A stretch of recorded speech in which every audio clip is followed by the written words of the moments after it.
शिल्पास किचनमध्ये तुमचं मनापासून स्वागत आहे। तुम्ही बघू शकता व्हिडिओमध्ये सध्या हे आहे मसाला मी बनवते शेवग्याच्या शेंगा।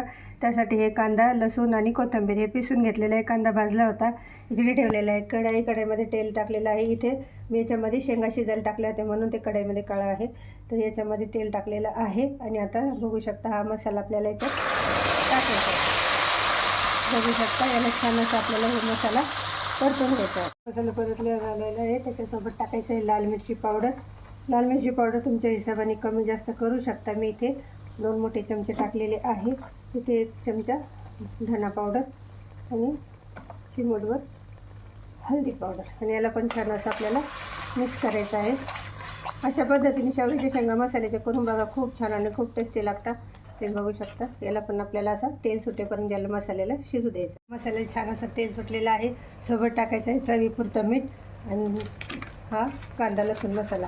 हा 1 मोठा चमचा कांदा लसूण मसाला आहे। तुम्ही कुठल्याही ब्रँडचा घेऊ शकता। मी हा एव्हरेस्टचा कांदा लसूण मसाला घेतलेला आहे। याला पण छान असं परतून घ्यायचं आहे। ही भाजी खूप टेस्टी आणि खूप छान लागते मसाल्याचा शेवग्याची शेंगा। तुम्ही बघू शकता इकडे बघू शकता हा शेवग्याच्या शेंगा मी इथं मीठ आणि याच्यामध्ये उकडून घेतलेले आहे।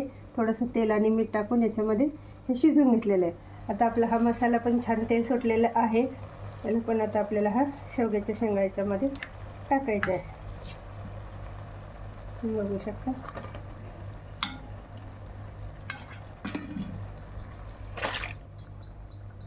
याला पण छान असं परतून घ्यायचं आहे। आपलं छान असं याला झालेलं आहे। याच्यासोबत टाकायचं आहे थोडंसं गरम मसाला। गरम मसाला ऑप्शनल आहे, तुम्हाला आवडलं तर टाका, नाही टाकला तरीही चालतो।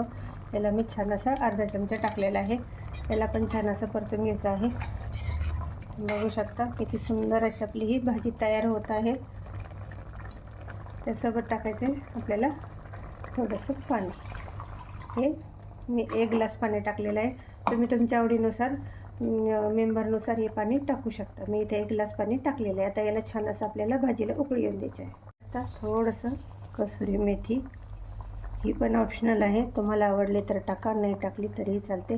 आता याला छान अशी आपल्याला 1 मोठी उकळी घ्यायची आहे। आता आपली भाजी छान उकळी आहे। आता आपण करू गॅसला बंद आणि करू प्लेटिंग। छान अशी सर्विसिंग डिशमध्ये मी भाजी काढलेली आहे। वरून थोडीशी कोथिंबीर।